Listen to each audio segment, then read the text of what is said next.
Saudações, meus queridos. É um prazer voltar a falar. Hoje nós vamos falar sobre a indulgência, uma virtude importante que está dentro do Evangelho, no capítulo da misericórdia.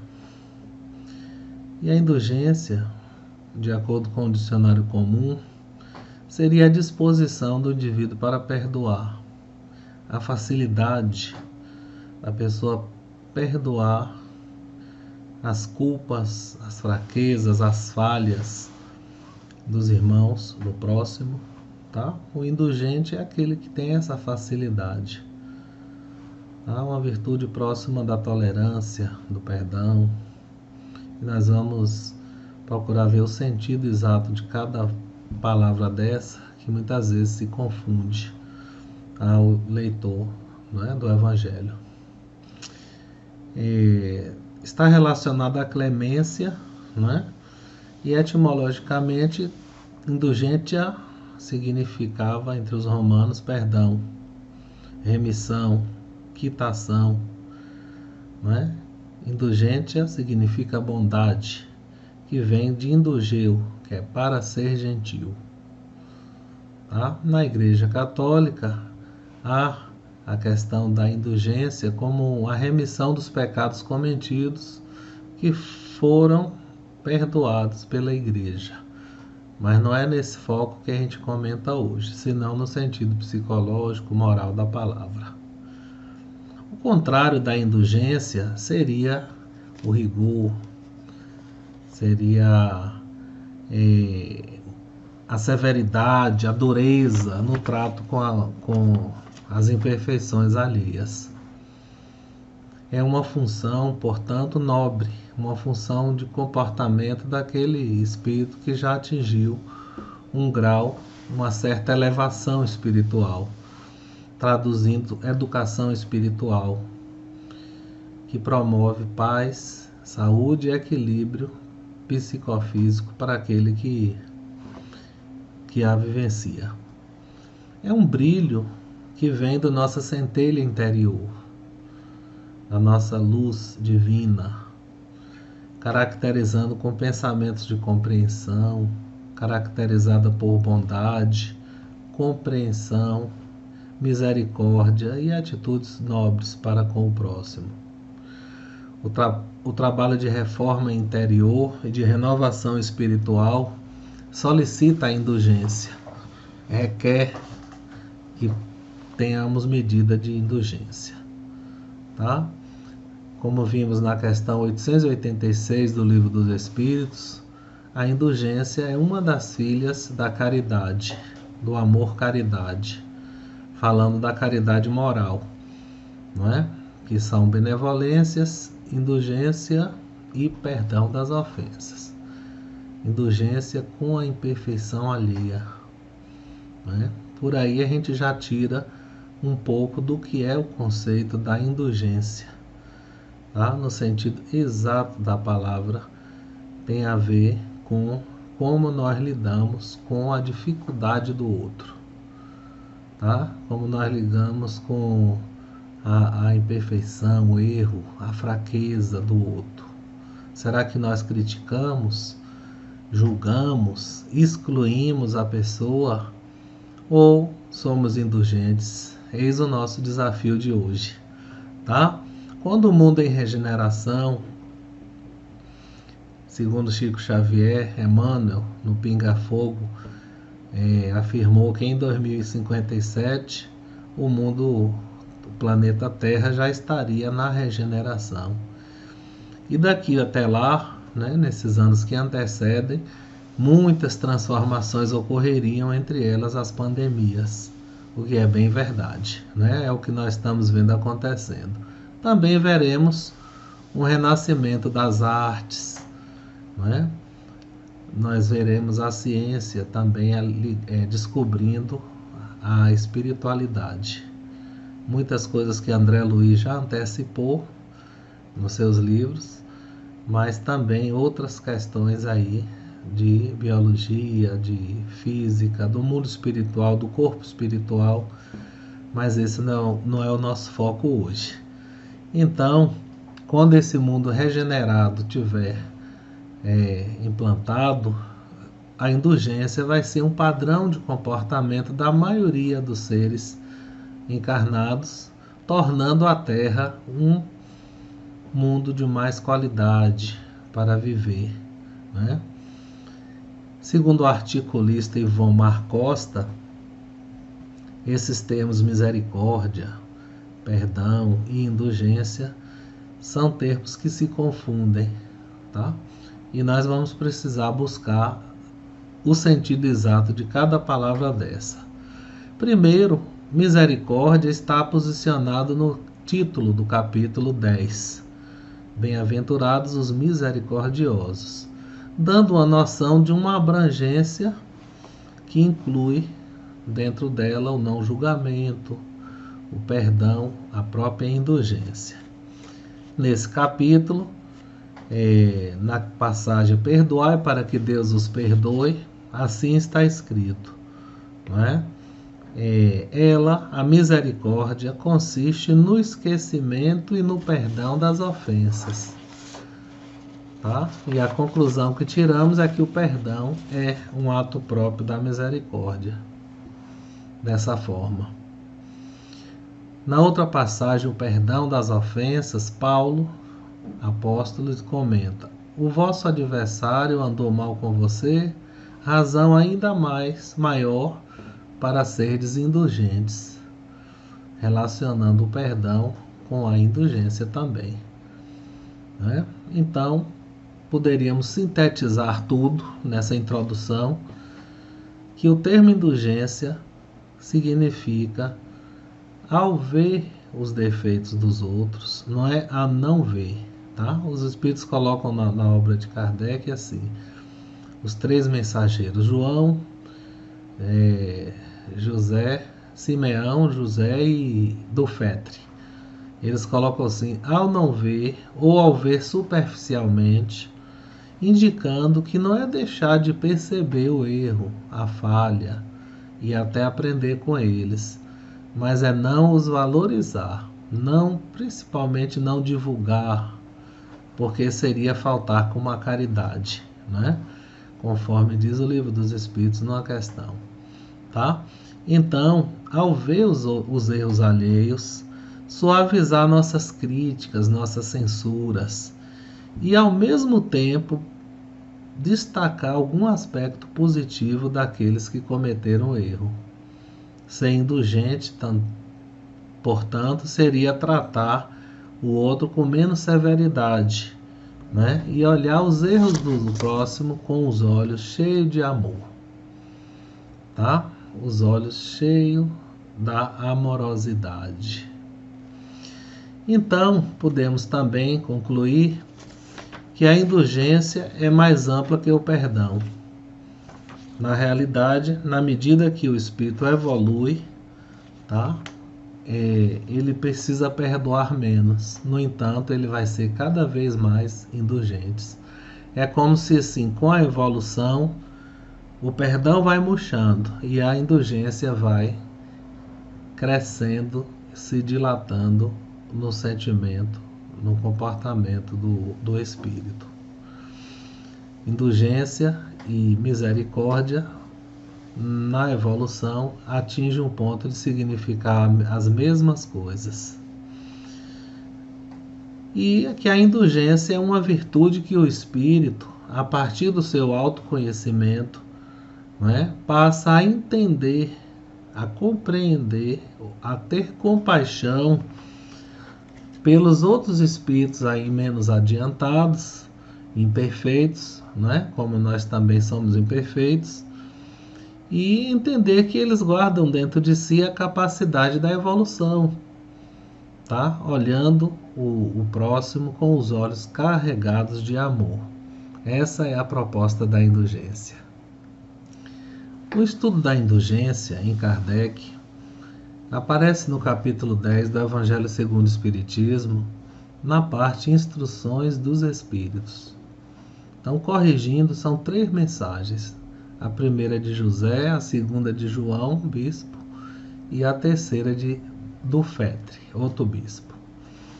Então, Kardec, nessa primeira mensagem de José, ele conceitua a indulgência como um sentimento doce, fraternal, que todo homem deve ter para com o próximo, o irmão, mas que bem pouco de nós fazem uso. E então ele passa a fazer algumas características, a dizer algumas características da indulgência. Tá? A indulgência não vê os defeitos dos outros. E se os vê, evita falar deles. Veja que o foco não é ver ou não ver. O foco é como a gente lida com a imperfeição do outro, que a gente vai perceber. Porque senão não íamos reagir de forma até imatura, atirando pedras, criticando, julgando, condenando, né? Que é a tônica desse capítulo aí. Não julgueis para não ser julgados. Atire a primeira pedra quem tiver sem pecado. Todo no contexto da misericórdia. Então, não é não ver, é vendo, ter o trabalho de ocultar os defeitos. E se a malevolência descobre, a pessoa sempre tem uma desculpa à mão, plausível e séria, para disfarçar o defeito. Outra característica da indulgência é que ela jamais se ocupa com os maus atos alheios, a menos que seja para ajudar, para prestar um serviço. Outra, que a indulgência não faz observações chocantes, não censura, apenas procura aconselhar, e quase sempre de uma forma velada. Então pergunta o José, quando criticais, não é? Pergunta não, afirma, quando criticais, significa que vós, que censurais, não faríeis o que reprovais, que valeis mais do que o culpado. Portanto, uma estratégia do orgulho, o nosso mais sutil e importante inimigo. E ele continua, homens, quando será que julgareis os vossos próprios corações, os pensamentos e os próprios atos, sem vos ocupardes com o que fazem os vossos irmãos? Quando abrireis os vossos olhos severos apenas para vós mesmos? Foi uma maneira evangélica de José falar assim, homens, tome conta de sua vida. Não fiquem preocupados com a vida do outro, fiscalizando, porque cada um vai responder por si próprio na hora do seu julgamento interno, na hora do fechamento do balanço existencial, que muitas vezes ocorre no desencarne. E aí vem uma frase que lembra o controle da universalidade do ensino, né, que Kardec usou como metodologia de pesquisa. Tá? É a frase que todos os 3 mensageiros do capítulo da indulgência usou. Sede, pois, severos para convosco e indulgentes para com os outros. Nós vamos precisar comentar essa frase, né? As vantagens do foco ser a atenção com as nossas questões e não a fiscalização dos outros, né? Da dificuldade dos outros. Lembrai-vos de Deus que tudo vê. Em última instância, o secreto sentimento no fundo do coração, a razão de ser de todos os nossos atos. Lembrai-vos de que vós que censurais, talvez no passado tenhais cometido erros piores. É verdade. Nós que desconhecemos nossas vidas passadas, a gente não sabe o tanto de coisa que, né? Como diz o nosso Jorge Andréa, psiquiatra baiano, desencarnado, hoje, não é? Ninguém que está aqui na Terra encarnado é boa bisca, não é? Você está aqui encarnado, está em processo de aprendizado, tá? Sede indulgentes, portanto, porque a indulgência, olha que interessante, a indulgência acalma, ergue e atrai, ao passo que o rigor desanima, afasta e irrita. Olha que coisa, não é? Então, uma pessoa que é agradável, simpática, que está de bem com a vida, que é indulgente, ela atrai, não é? A amizade, atrai o interesse no bem-estar das pessoas ao seu lado, ergue, não é? Estimula. Ao passo que uma pessoa rigorosa, uma pessoa dura, intransigente, rígida, essa pessoa irrita, afasta, né? E até desanima quem está do seu lado. Portanto, já vemos aí a grande importância da gente investir no desenvolvimento da nossa indulgência. Na segunda mensagem, o Espírito João aconselha: sede indulgentes com as faltas alheias, e o Senhor usará de indulgência para convosco. Ele está falando do aspecto da justiça divina. Nós temos uma lei em psicologia que é assim: a vida lhe trata como você se trata. Pode ser a vida ou as pessoas lhe tratam como você se trata. Se você se trata bem, se você se valoriza, se respeita, se você até se ama, naturalmente as pessoas vão fazer a mesma coisa contigo. Se você se desrespeita, se você não se valoriza e não se ama, a vida e as pessoas também vão te maltratar. Mas um paralelo espiritual, agora não psicológico, é assim: Deus lhe trata assim como você trata o próximo.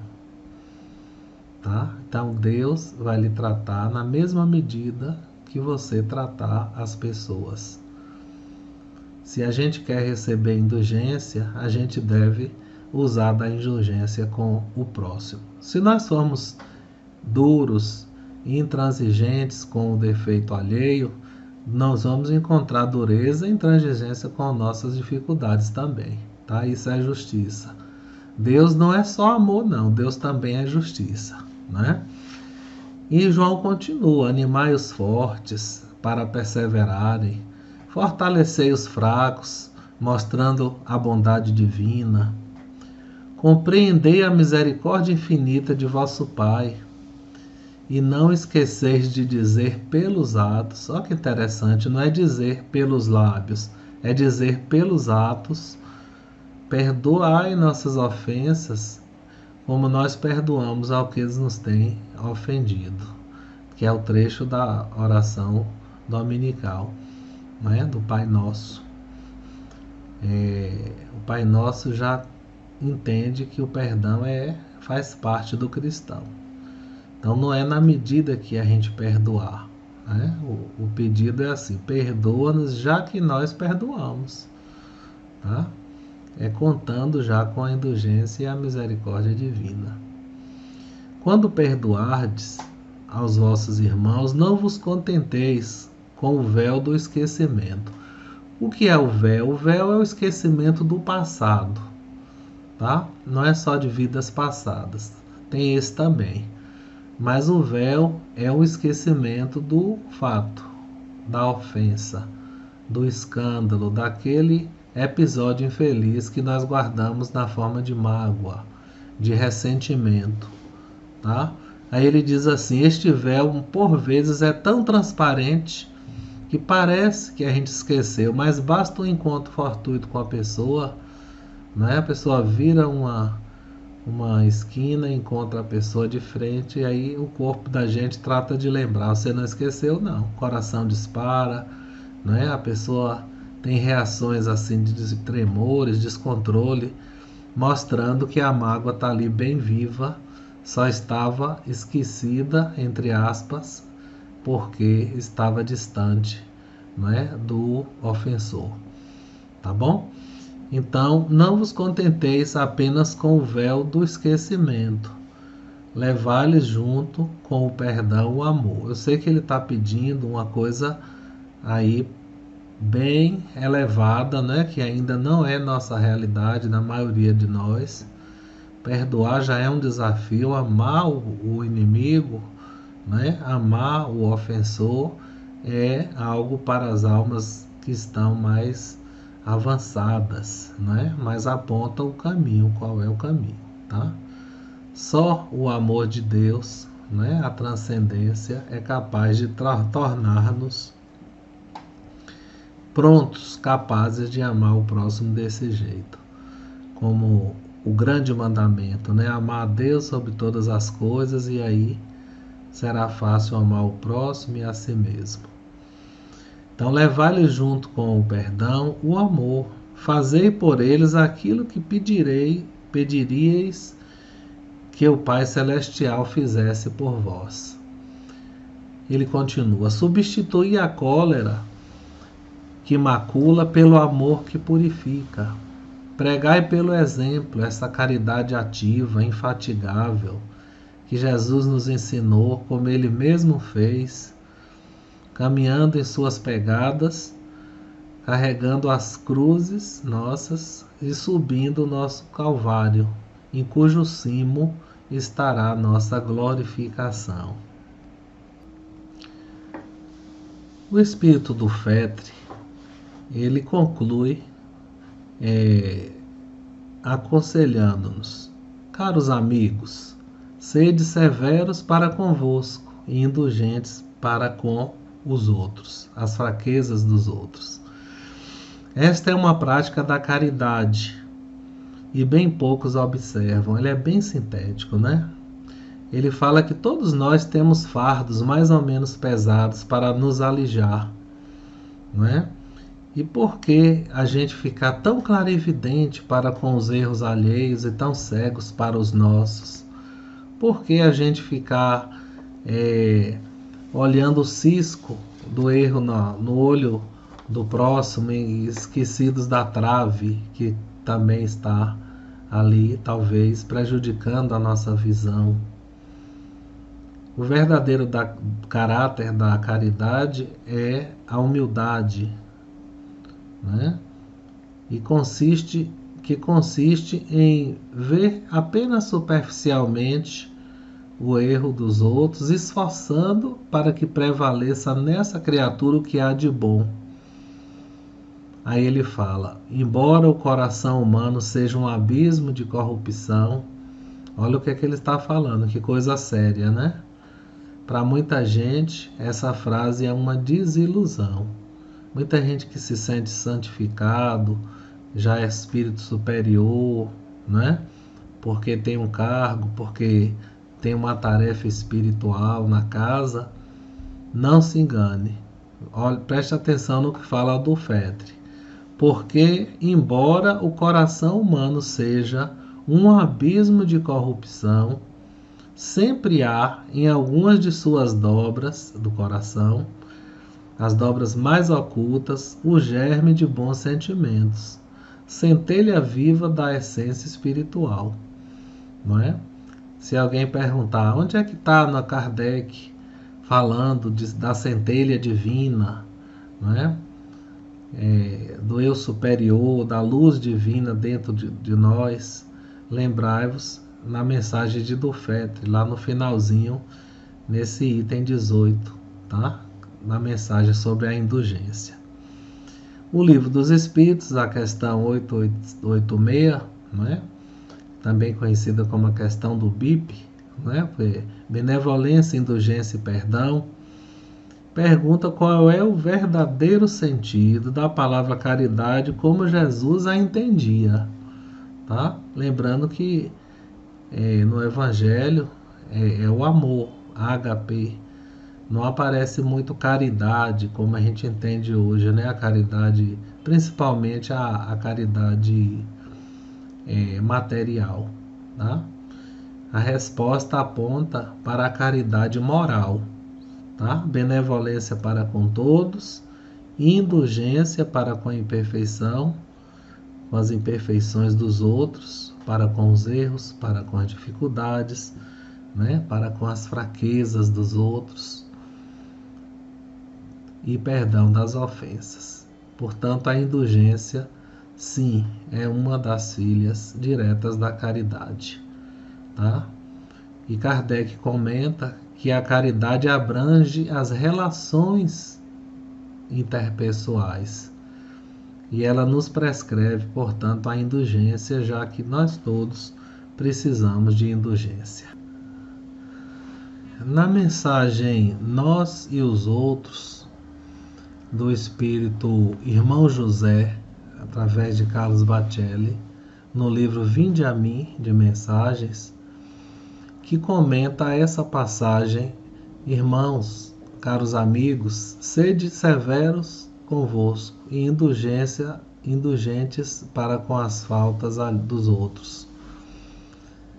Ele diz que concordamos que ninguém deve viver recriminando-se, mas a pretexto disso, também não deve viver sem estar atento às próprias imperfeições, que carece de corrigir em si. Para isso estamos encarnados, fazendo de conta que elas não existam. Tá? Então, a pessoa que não está fazendo o trabalho da reforma íntima, que não está investindo no autoconhecimento sério, passa pela vida fingindo que não tem a imperfeição, e para o próprio prejuízo, né? Isso é um fracasso, tá? Quem se amolenta no combate às suas más tendências e inclinações infelizes acaba por condescender que elas venham à tona em forma de atitudes que a pessoa passa a achar normal em si mesma, mas não nos outros. Tá? Nos outros ela não aceita, mas o si mesmo comporta daquele jeito. Aí ele pergunta: qual o critério que nós utilizamos para nos absorver, né, de erros que condenamos nas outras pessoas? Que desigualdade, né? Que duas medidas, dois pesos diferentes, né? Então, é claro que não devemos ser tão severos com nós mesmos a ponto de afetar a nossa autoestima, a ponto de desanimar, a ponto de chegar ao perfeccionismo, que é o martírio, né? A tortura, a culpa, né? A paralisia da rigidez. Tá? Isso é o perfeccionismo, que não é de Deus, não é mais da neurose. Todavia, não devemos ignorar que os males que apontam em nossos semelhantes, o que aqui nós apontamos nos semelhantes, não assomam em nós apenas por falta de oportunidade ou de ocasião ideal, não é? Aí ele conclui que o homem e nós, né, devemos nos encorajar no gradativo confronto com nós mesmos, consigo mesmo. Eu achei interessante que não é um autoencontro, não é um mergulho, uma introspecção violenta. Então ele propõe um gradativo confronto consigo, tá? Um trabalho sistemático, disciplinado, com método, tá? Num estudo de autoconhecimento, não é? Com um grupo já mais, né, articulado nesse sentido, uns apoiando os outros, os mais adiantados. Então, ele nos encoraja a esse gradativo confronto com nós próprios, porque mais cedo ou mais tarde, no corpo ou fora do corpo, tal encontro vai se dar, é inevitável. E quanto mais cedo isso se der, menos tempo o homem viverá sobre a hipnose de suas próprias ilusões. Essa é a verdade, né? Existe muito mais gente lutando contra o desejo de fazer o que não se deve do que gente cedendo às tentações. Portanto, não é? Sugere-se não extrapolar em nossas imperfeições. Procuremos tomar plena consciência de nossas responsabilidades perante a vida. Isso nos fortalecerá, apesar os prós, os prejuízos e as consequências vantajosas de cada escolha que a gente faz na vida. O Espírito Hamed, pelo médium Francisco Espírito Santo, Boa Nova Editora, tem um livro que comenta o Evangelho. Ele é muito feliz, tá? A visão do Hamed no livro Renovando Atitudes. Neste livro há uma mensagem que se intitula Incógnitas. Tá? E nessa mensagem Hamed diz assim: analisamos a obra social, não é? E a criticamos, afirmando essa tarefa podia ser mais competentemente conduzida, com técnicas mais apropriadas. Aí ele conclui: mas não te dispões a doar tuas mãos na realização de uma vida melhor aos necessitados. Aí ele vai citando: analisa o expositor da casa espírita e o criticas. A narrativa podia ser mais convincente, menos enfadonha, poderia usar mais recursos para prender a atenção, mas não te dispões a estudar e muito menos a falar em público no serviço de reeducação das mentes das pessoas. Analisas o coordenador do grupo e o criticas. Ele mantém-se em atitude orgulhosa, intransigente. Deveria ser mais humilde, mais compreensivo no trato com os dirigidos, mas não te dispõe a usar a mesma humildade, a mesma compreensão com os outros. E nessa sequência, o Hamed vai citando: analisas o governo, analisas a conduta alheia, analisas as dificuldades e sofrimentos da vida e critica. Poderia ser assim ou assado. Incoerente é a oposição, né, que fazemos quando reclamamos, criticamos e ofendemos, esbravejamos, e nunca nos fazendo aptos a fazer algum bem em favor de nós próprios ou dos outros. No mundo espiritual, os espíritos falam: perplexos nós ficamos com as pessoas que solicitam ajuda com os lábios, mas nunca com as ações, as atitudes, que muito pedem e nunca doam, que somente visualizam as próprias necessidades e não a dos outros. E aconselha: examinemos com profundidade nossas críticas, porque elas dificultam a nossa transformação e o nosso progresso, se não forem estruturadas na reflexão e na reparação de nossos erros. Não faça crítica pela crítica, mas trabalha como puderes, na órbita de tuas possibilidades, para que a prosperidade seja uma constante em teus caminhos.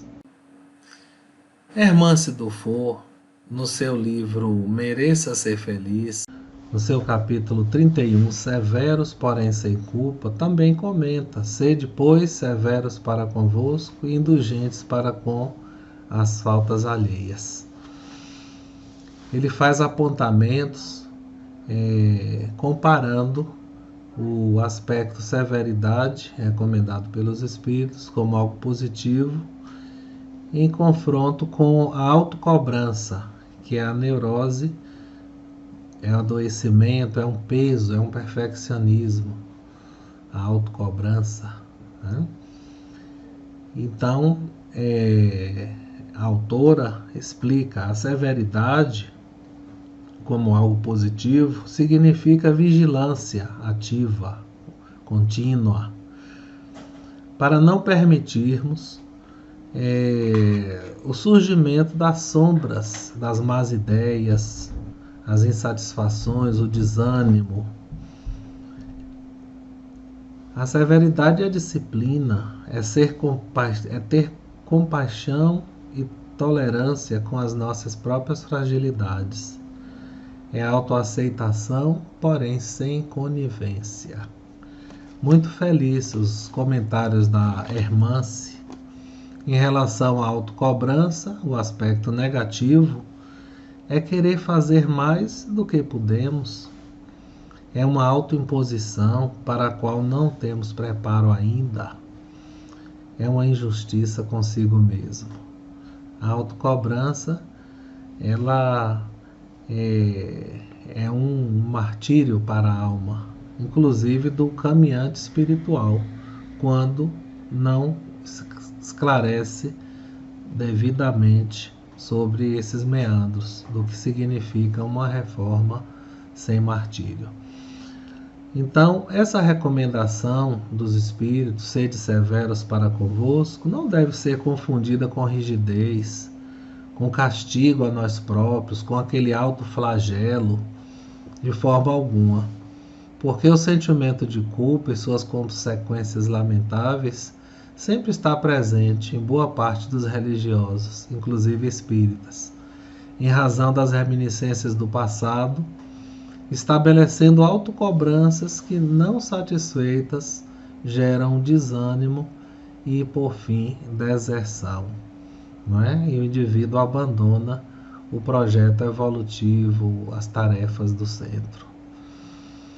Por conta dessa sábia instrução, sede severos, mal interpretada, muitos se julgam hipócritas, entrando em faixas emocionais de autopunição, em desamor consigo mesmo, supervalorizando suas próprias imperfeições, negando-se o auto-perdão, entrando em conflitos entre o autodesprezo, a raiva, a revolta, o desânimo e o pessimismo.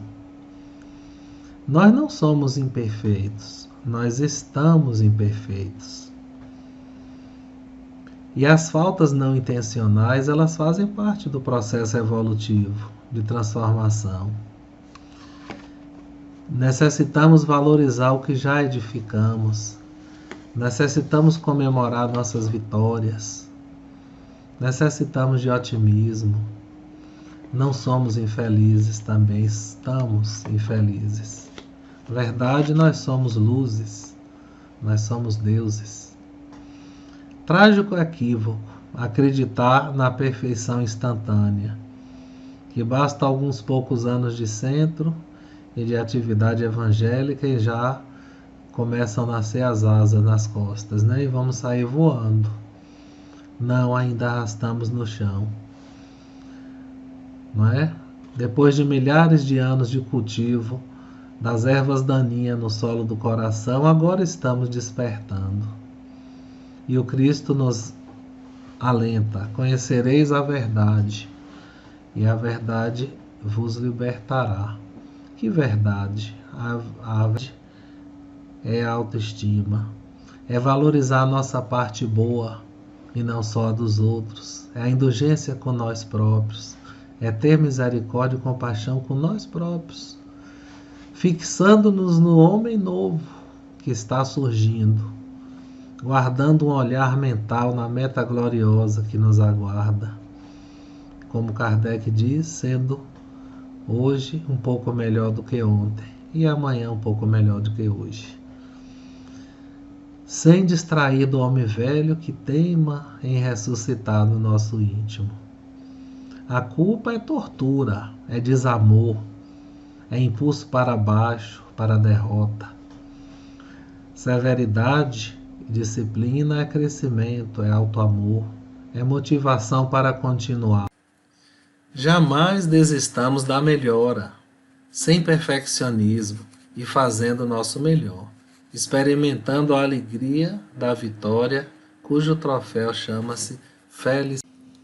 No livro Reforma Íntima Sem Martírio, de Hermance Dufour, há um capítulo sobre psicosfera, que comenta a passagem do irmão José quando afirma que a indulgência acalma, ergue e atrai, não é? Então, o irmão José ensina que a indulgência gera irradiações leves e positivas, psicosfera agradável. Quando vemos os defeitos alheios, mas nos pretemos a tratá-los com real fraternidade e com compreensão, aderindo ao hábito de destacar o lado positivo da pessoa, o lado que eles possuem de fato, candidatamos-nos a ser os samaritanos da vida, no socorro às doenças alheias, e ao mesmo tempo nos imunizamos contra o hábito nocivo do julgamento e de atirar pedras e sentenças quanto à conduta do próximo infeliz. A indulgência, ela cria focos de atração, de interesse, e fazem as pessoas se sentirem bem no ambiente, elevando-lhes o astral emocional para viverem mais felizes.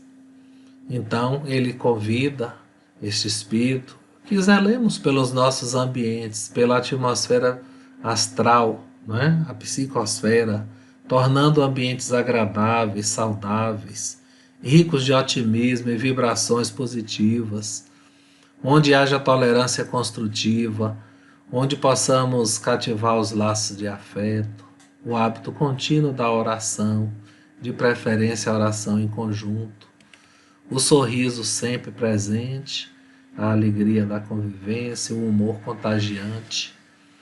Não dá importância às lamentações, sabendo que ninguém pode nos prejudicar, só a nós mesmos. Esses são alguns conselhos para quem quer edificar psicosferas ricas de saudáveis, e de paz e de bem-estar. E com isso vamos eliminar a expressiva soma das dores, causas atuais das aflições, aquelas dores que nós próprios adicionamos e que não precisamos passar por elas. Poderemos nos libertar disso desde que realmente desejemos. Diz Hermance Dufour, no seu livro Diferença Não São Defeitos, A Arte de Aceitarmos Como Somos, capítulo 16, comentando aquela passagem também de José, né? Sede, portanto, indulgentes com o próximo e severos para consigo, porque a indulgência atrai, acalma e ergue, ao passo que o rigor desanima, afasta e irrita, né? E o Espírito José. Então, a indulgência é um dos pilares da caridade, do amor-caridade, como vimos. É a postura moral capaz de perceber as faltas alheias e evitar o julgamento e a censura que degeneram em perturbações das relações humanas.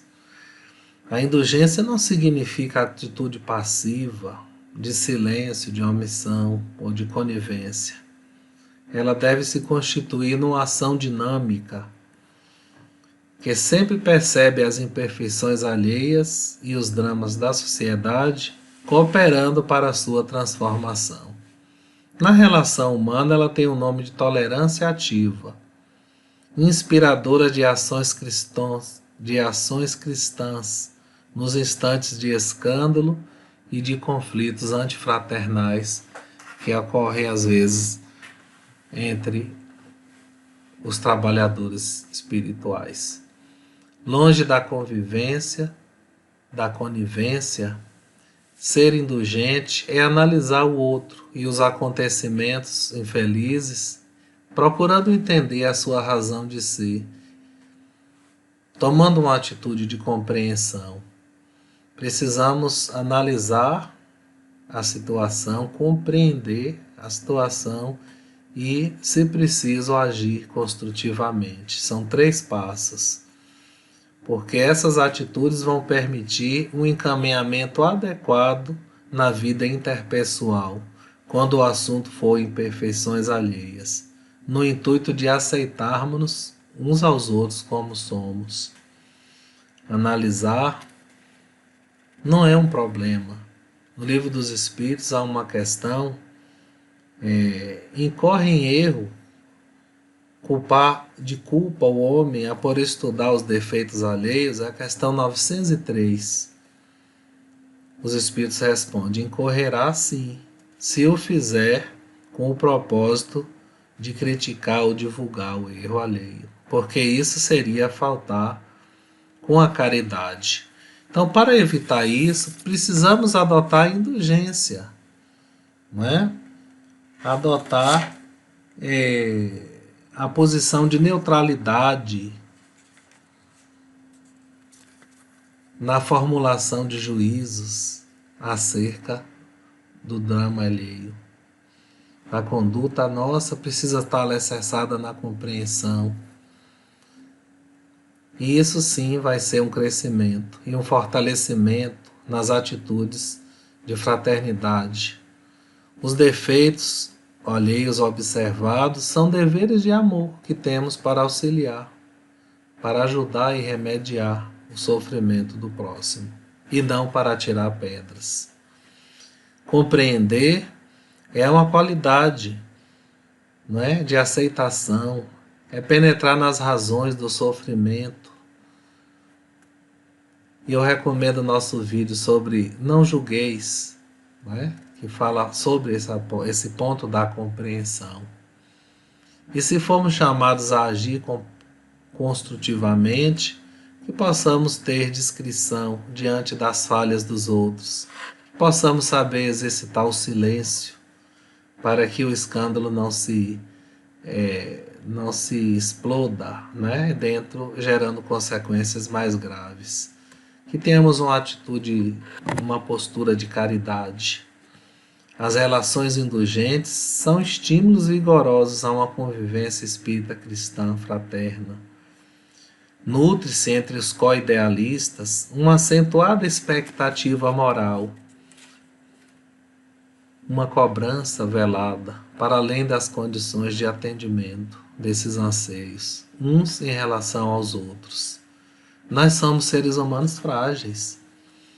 Uma vez que não atendemos essas expectativas, quase sempre não reveladas, mas aguardadas, ocorrem decepções, mágoas, que contaminam a convivência do trabalhador. Essas cobranças tomam conta do sentimento de muitos grupos doutrinários, gerando insatisfações, falatórios levianos, irritação e contagiando a psicosfera das tarefas. Surgem sentenças condenatórias, previsões de queda e de fracasso, exterminando qualquer chance de diálogo, de concórdia. Como diz José, o rigor desanima, o rigor afasta, o rigor irrita. A fraternidade legítima solicita afeto, confiança, compreensão, sensibilidade e respeito. Acima de tudo, respeito aos limites do outro. O respeito é uma qualidade humana, né? O amor ao próximo é uma coisa divina. Então, elejamos o lado bom e positivo do próximo, de tudo, de todos, em favor de nossa própria paz pessoal e também dos ambientes que frequentamos. Não é? Se queremos um ambiente calmo, regados de paz, que possamos viver a indulgência, sejamos tolerantes, que aceitemos e acolhemos os outros, acolhamos os outros como eles são. Jesus nos deu o exemplo. Não constrangeu Pedro, mesmo sabendo que negaria. Não expulsou Judas da Santa Ceia, consciente do que ele faria. Ele sabia que cada criatura tem que seguir o seu caminho, ainda que pelas trilhas da culpa, ainda que pelas trilhas da dor, sendo o nosso dever amar cada um no seu lugar, evolutivo, em favor do bem de todos. Jesus é o nosso modelo e guia, e nos compreende. A humanidade clama até hoje pelo seu nome.